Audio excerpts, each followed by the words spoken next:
You also, because they make water so fast, they have to have such a, for layman's terms, such a big fire in that box. I mean, it's a little box, but it's such a high intensity fire.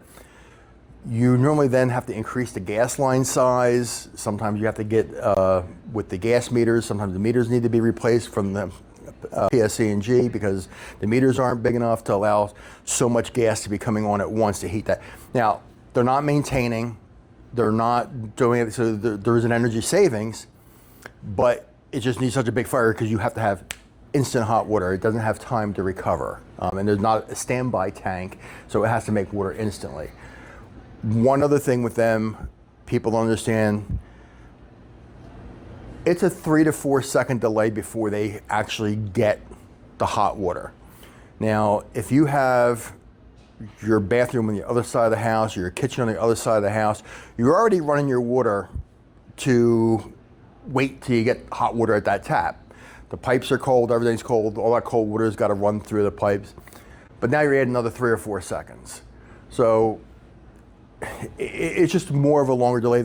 All these combi boilers, when they're installed properly, they have what's called a shut-off manifold. That manifold you close off and you actually run muriatic acid through this water heater and through your domestic boiler side of it to eat away the minerals. Once you run that for 5-10 minutes, then you have to flush it for 5 or 10 minutes. So you basically have a pump sitting on the ground in a bucket of muriatic acid flushing all this stuff on out.